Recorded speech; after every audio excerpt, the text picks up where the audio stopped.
Good morning, everyone. Yesterday we were discussing about social network analysis. It is the study of social relations among a set of actors. The key difference between network analysis and other approaches to social science is the focus on relationship between actors rather than the attributes of individual actors. Network analysis takes a global view on social structure based on the belief that types and patterns of relationships emerge from the individual connectivity and that the presence of such types and patterns have substantial effects on the network and its constituents. In particular, the network structure provides opportunities and improves constraints on the individual actors by determining the transfer or a flow of resources across the network. Development of social network analysis. The field of social network analysis today is the result of the convergence of several streams of applied research in sociology, social psychology, and anthropology.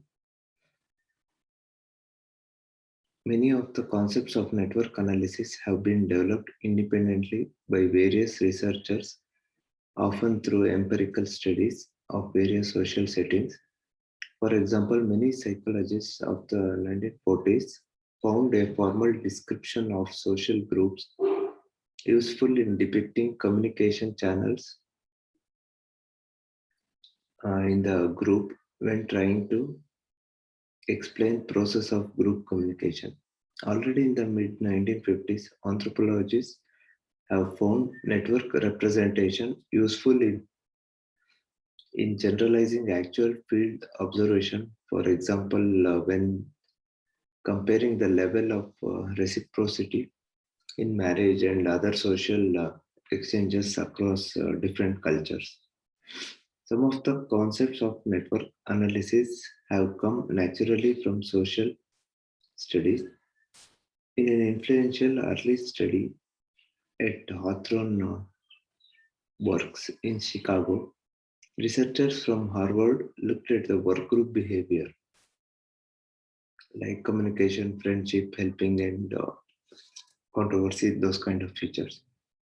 At a specific part of the factory, the bank wiring room, the investigators noticed that workers themselves used specified terms to describe who is in our group. The researchers tried to understand how such terms arise by reproducing in a visual way the group structure of the organization as it emerged from the individual relationship of the factory workers. It is represented in the following two figures.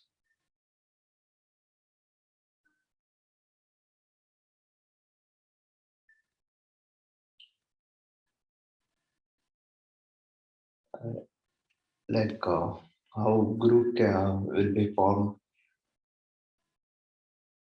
with the people who are working together. In another study of mixed race city in the southern US, researchers looked at the network of overlapping cliques defined by race and age. They also went further than the Hawthorne study in generating hypotheses about the possible connection between cliques. Um, they noted that lower class members of a clique are usually only able to connect to higher class members of the other clique to the higher class member of their own clique. In the study became famous not so much of the network methods, but for what became known in management science as the Hawthorne effect. In brief, managers at the Hawthorne factory were initially trying to understand what alterations in the work conditions affect productivity. To their surprise, no matter what the change was, it seemed to affect productivity in a positive way. Mayo and colleagues concluded that the mere Participation in the research project itself was a key factor at workers, as workers were pleased with the management taking an interest in their condition. Although it became widely known, the original study as well as the general existence of this effect is disputed. It is a term that now has precise definition in network analysis.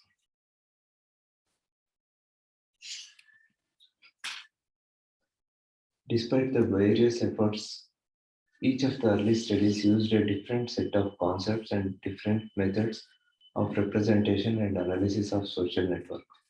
However, from the 1950s, network analysis began to converge around the unique worldview that distinguishes network analysis from other approaches to sociological research. The term social network has been introduced by Barnes in 1954. This convergence was facilitated by the adoption of a graph representation of social networks, usually credited to Moreno. What Moreno called a sociogram was a visual representation of social networks as a set of nodes connected by directed links. The nodes represented individuals in Moreno's work, while the edges stood for personal relations. However, similar representation can be used to depict set of relationship between any kind of social unit such as groups, organization, nation, etc. While 2D and 3D visual modeling is still an important technique of social network analysis, the sociogram is honored mostly for opening the way to a formal treatment of network analysis based on graph theory. The following decades have seen a tremendous increase in the capabilities of network analysis, mostly through new applications. Social network analysis gains the relevance from applications, and these settings in turn provide the theories to be tested and greatly influence the development of the methods and the interpretation of the outcomes. For example, one of the relatively new areas of network analysis is the analysis of networks in entrepreneurship, an active area of research that builds and contributes to organization and management science.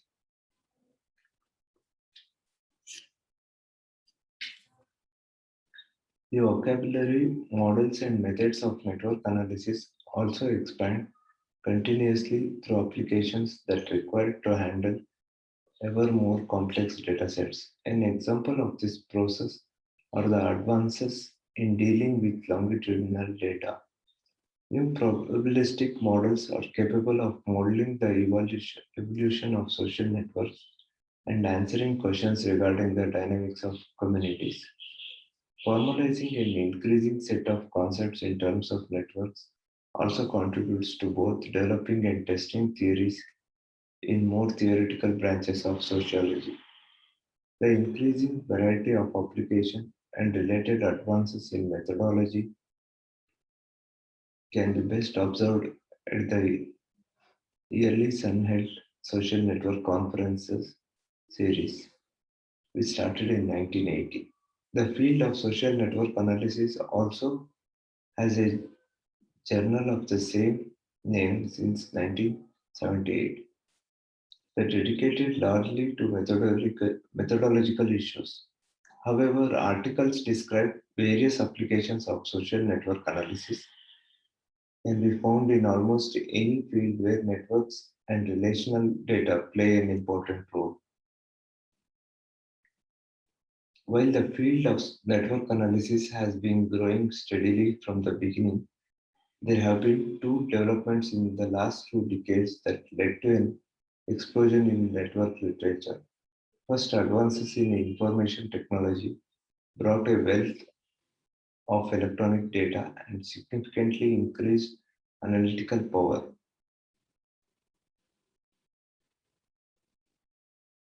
Second, the methods of social network analysis are increasingly applied to networks other than social networks, such as the hyperlink structure on the web. on the electric grid. This advancement brought forward primarily by physicists and other natural scientists is based on the discovery that many networks in nature share a number of commonalities with social networks in the following. In the following, we will also talk about networks in general, but it should be clear from the text that many of the measures in network analysis can only be strictly interpreted in the context of social networks or have very different interpretation in networks of other kinds. Electronic sources for network analysis. From the very beginning of the discipline, collecting data on social networks required a certain kind of ingenuity from the researcher. First, social networks have been studied by observation. The disadvantage of this method is the close involvement of the researcher in the process of data collection. Standardized surveys minimize but do not completely eradicate the influence of the observer, but they rely on an active engagement of the population to be studied. Unfortunately, as all of us are flooded these days by surveys of all kinds, achieving a high enough response rate for any survey becomes more and more problematic. In such settings, such as within companies, surveys can be forced on the participants, but this casts serious doubts on whether the responses will be spontaneous and genuine. Once set, observations and surveys need to be repeated multiple times if one would like to study network dynamics in detail. Data collection using these manual methods are extremely labor intensive and can take up to 50% of the time and resource of project in network analysis. Oftentimes, the effort involved in data collection is so immense that network researchers are forced to reanalyze the same data sets over and over in order to be able to contribute to their field.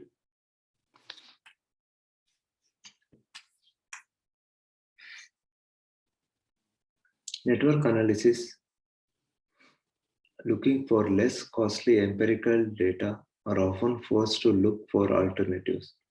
A creative solution to the problem of data collection is to reuse existing electronic records of social interactions that were not created for the purpose of network analysis in the first place. Scientific communities, for example, have been studied by relying on publications or project databases showing collaborations among authors or institutes.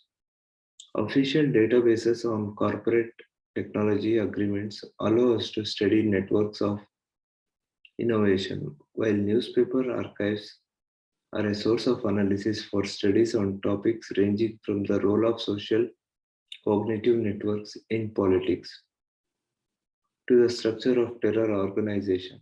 These sources often support a dynamic studies through historical analysis. Nevertheless, the convenience comes at a price. Access to publication and patent databases, media archives, legal and financial records often carries a significant price tag.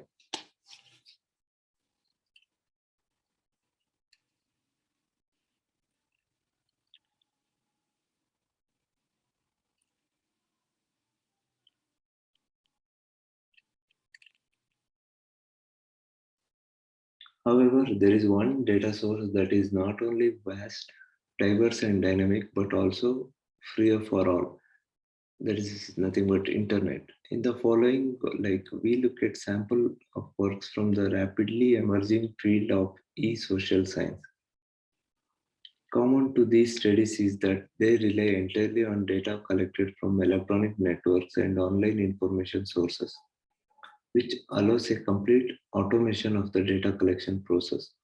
None of these works rely on commercial databases and yet many of them are orders of magnitude larger than studies based on data collected through observation or surveys.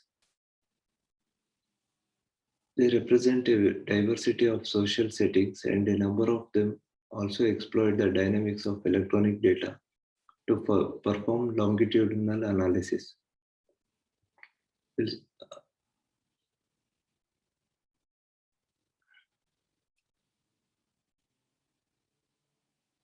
There are limits, of course, to the potential of e-social science. Most trivially, what is not on the web cannot be extracted from the web, which means that there are a number of social settings that can only be studied using offline methods. There are also technological limits to the accuracy of any method that relies on information extraction. For this reason, it is natural to evaluate our methods before using them for network analysis. Electronic discussion networks. One of the foremost studies to illustrate the versatility of electronic data is series of works from the information dynamics labs of Hewlett Okay, I found this on the web for sample. of HP. Taylor Wilkinson and Huberman analyzed communication among employees of their own lab by using the corporate email archive.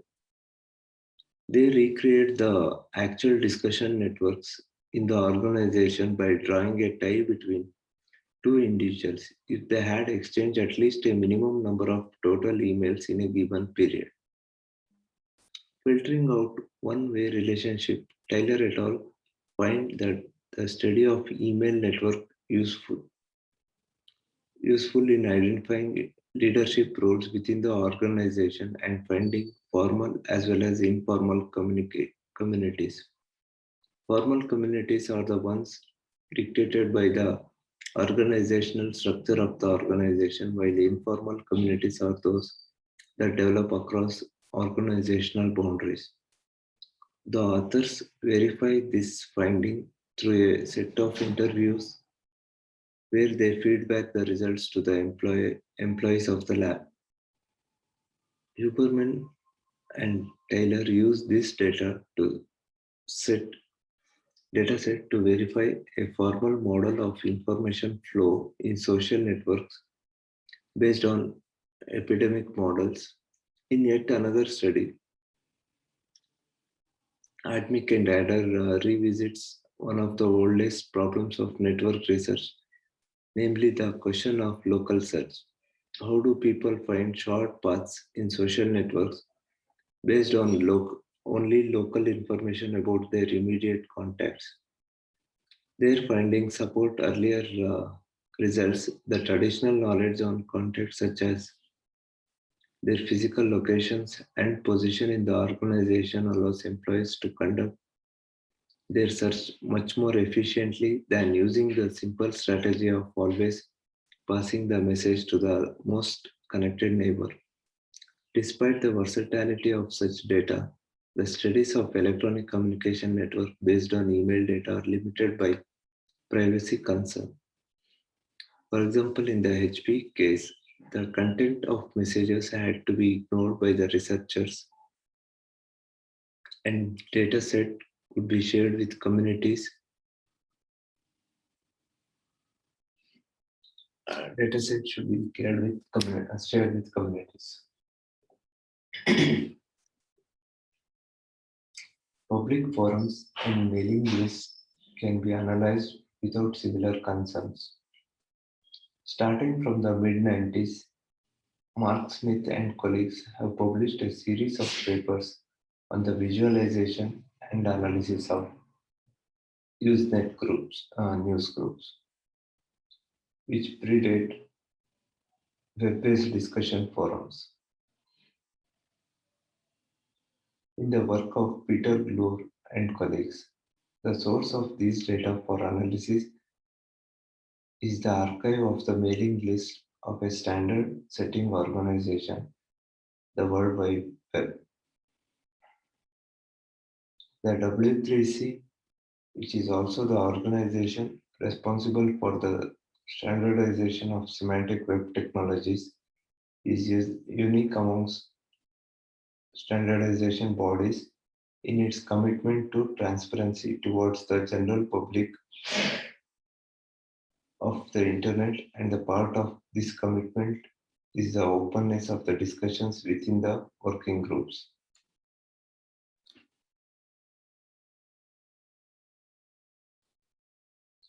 These discussions are largely in email and to a similar part on the phone and in face-to-face meetings.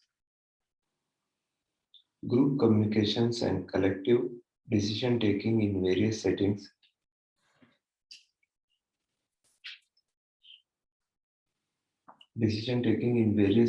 are traditionally studied using much more limited written information, such as transcripts and records of attendance and voting.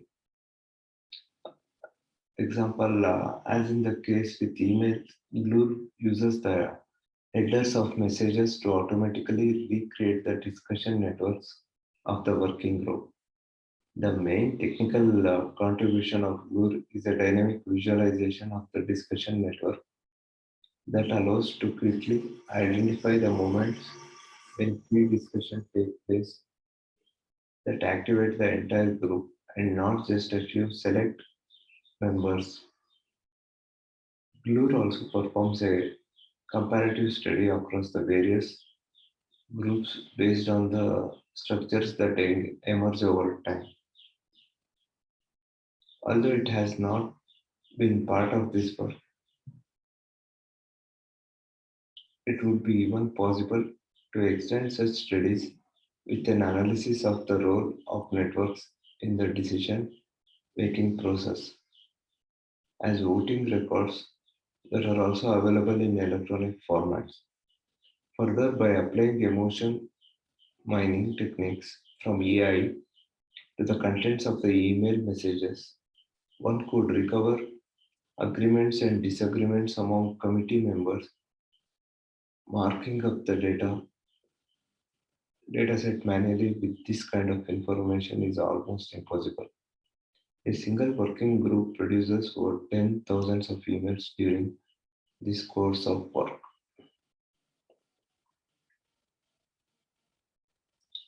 Next, electronic discussion networks would be blogs and online communities. Okay, about blogs and online communities, we shall take up this in the next class. Today I will stop here. A few more topics are left, which I will continue in the next class. All of you just mark your attendance.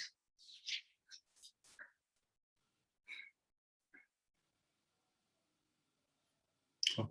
Thank you.